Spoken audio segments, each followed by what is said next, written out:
चार तिलक का वर्णन आता है, थोड़ा सावधानी से सुनिएगा। चार तिलक का वर्णन रावण संहिता के अंतर्गत आता है और अथर्ववेद में भी कुछ वृक्षों की फल पत्ती का वर्णन आता है, उसका भी स्मरण इस कथा के माध्यम से। पहले नंबर का तिलक होता है सफेद आंकड़े की जड़ का तिलक। सफेद आंकड़े की जड़ का तिलक।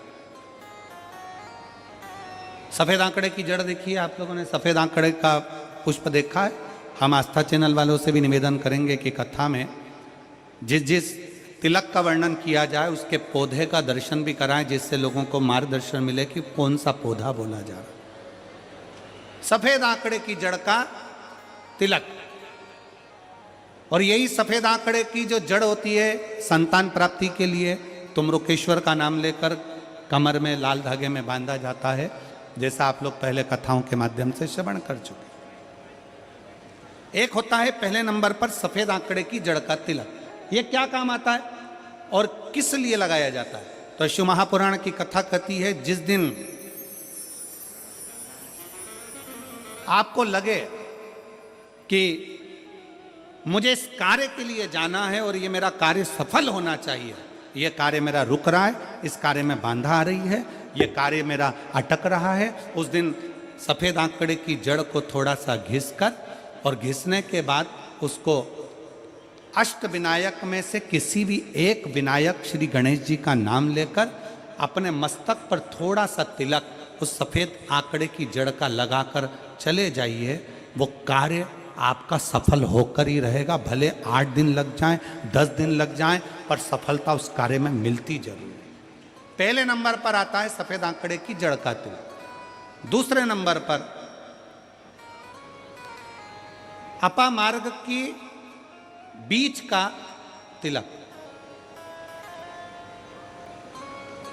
अपामार्ग एक पौधा होता है, आप लोग टीवी पर उसका दर्शन कर रहे होंगे, एलईडी पर आप देख रहे होंगे। अपामार्ग की जड़ का अर्थात अपामार्ग का जो पौधा होता है उसका जो बीज होता है, जैसे आप ऊपर लगा हुआ देख रहे हैं, इसमें बीज लग रहा है, पौधे को आप लोग देख रहे होंगे टीवी पर, एलईडीओ पर, एलईडी भी चल रही है, एलईडीओ पर भी देख रहे होंगे कि ये अपामार्ग का जो पौधा होता है ये आपको आपके घर के आसपास में कहीं पर भी मिल जाएगा, जंगल में मिल जाएगा, आपके घर के पास लगा हुआ मिल जाएगा, ये हर कहीं लग जाता है। अपामार्ग का जो पौधा होता है, इसका जो बीज होता है, इसका जो फल होता है, फल में जो बीज होता है, इस बीज को सुखा लिया जाता है, सुखाकर इसको पीस लिया जाता है और पीसकर इसको जहां पर भगवान शंकर का शिवलिंग है, शिवलिंग का जल बहकर जहां से नीचे गिरता है, उसको समझ लें, थोड़ा सा आप लोग ध्यान में आ जाएगा आप लोगों के।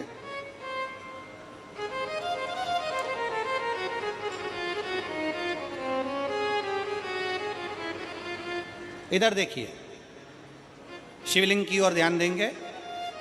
यहां जो व्यासपीठ के सम्मुख में शिवलिंग बना है, यह शिवलिंग, और शिवलिंग के सामने से जो जल बहकर जो जल नीचे की ओर आ रहा है, शिवलिंग के सामने से जल बहकर जो नीचे की ओर आता है, ये जो भाग होता है, इस भाग पर अपामार्ग का जो बीज होता है सूखा हुआ, जिसको आपने पीसा है, उसको यहाँ लगा दिया जाता है, उसी को वापिस लेकर आया जाता है और उस बीज का जो चंदन होता है, जिसको अपन पानी में मिलाकर सिर पर लगाते हैं, कोई व्यक्ति आपका अगर धन लेकर चले गया, कोई व्यक्ति आपकी संपदा लेकर चले गया, कोई कार्य आपका बहुत दिन से कोर्ट में अदालत में चल रहा है, लगभग 1 महीना इसका तिलक लगाना चालू कर दीजिए, दूसरे महीने में आपका धन आपके घर पर जरूर आएगा और आपका कार्य पूर्ण जरूर होगा। अपामार्ग का बीज का चंदन तिलक, अपामार्ग का तिलक हमें सुख प्रदान करता है। तीसरे नंबर पर होता है दुर्वा। क्या बोलते हैं इधर छत्तीसगढ़ में? दुर्वा बोलते हैं कि घास? टीवी पर आप लोग देख रहे हैं, दर्शन कर रहे होंगे। दुर्वा, दुर्बी, जिसको छत्तीसगढ़ में दुर्बी कहते हैं, दुर्वा कहते हैं, जो गणेश जी को चढ़ता है, दुर्वा। अब आप सबको स्मरण में तो होगा कि दुर्वा कहाँ से प्रकट हुई है। तो शिव महापुराण की कथा में विष्णु पुराण को अगर हम अध्ययन करें तो विष्णु पुराण का स्मरण करेंगे या कूर्म पुराण को पढ़ेंगे तो उसमें मिलेगा कि भगवान जब सुमेरु पर्वत को मंथन के लिए रखा गया था तब वो पर्वत नीचे दबता जा रहा था, तब कच्छप भगवान अपनी पीठ पर उस पर्वत को धारण करे थे। कच्छप भगवान जब पीठ पर धारण करे तो समझ लो भगवान नारायण की जंघा पर ही वो पर्वत रखा हुआ था जिसको घर्षण किया जा रहा था, घर्षण किया।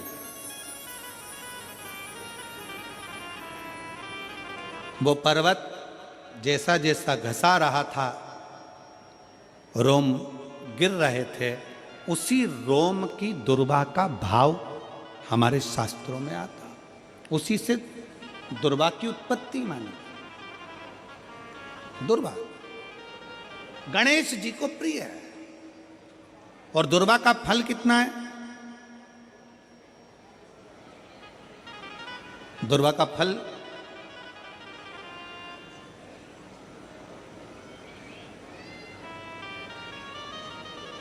जब एक असुर ने उत्पात मचाया और गणेश जी के पास सूचना गई तो गणेश जी ने उस असुर को निगल लिया था।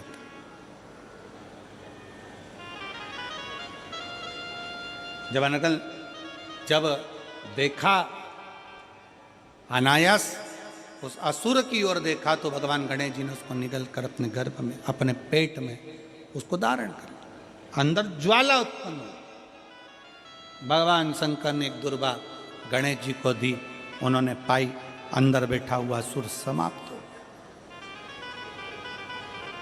पाप कर्म हो, बेकार कर्म हो, गलत कर्म हो, असत्यता हो या कई हमारे हाथों से हमारे द्वारा कोई पाप कर्म यदि हो जाता है, वैसे तो संपूर्ण विश्व में शिव महापुराण की कथा कहती है 4 स्थान पर प्रत्येक व्यक्ति से पाप होता है। पहला, झाड़ू लगाते समय छोटे छोटे जीव मर जाते हैं जिसका पाप माथे चढ़ जाता है। दूसरा, अग्नि जलाते समय छोटे छोटे पतंगे जल जाते हैं जिसका पाप मस्तक पर चढ़ जाता है। तीसरा, जल में कपड़े धोते समय, स्नान करते समय छोटे छोटे जीव मर जाते हैं जिसका पाप माथे चढ़ जाता है। चौथे नंबर का, चलकर जाते समय अपने पांव के नीचे, चप्पल के नीचे छोटे छोटे जीव मर जाते हैं जिसका पाप माथे चढ़ जाता है। शिव महापुराण की कथा कहती है एक दुर्वा शंकर जी को, एक दुर्वा गणेश जी को जब हम समर्पित करते हैं तो हमारे मस्तक का सारा पाप अपने आप समाप्त हो जाता है। दुर्वा में इतना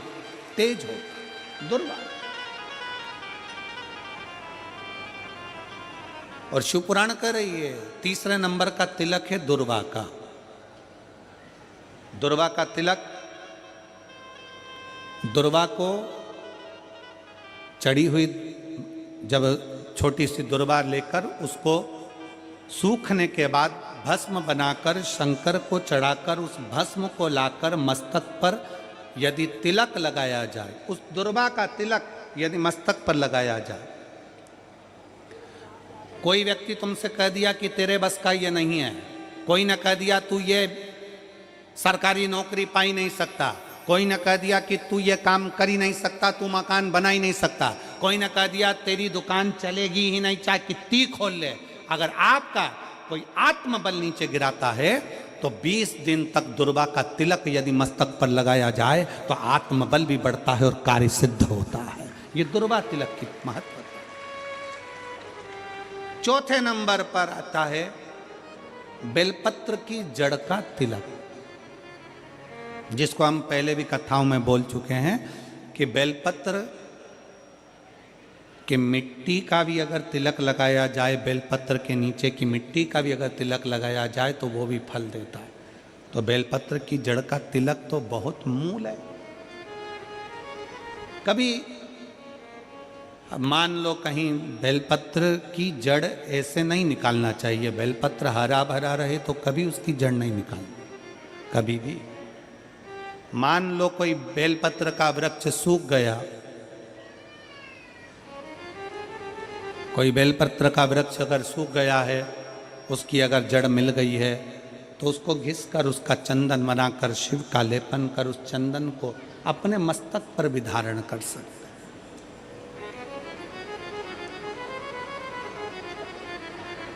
क्या होगा उससे? तो कहा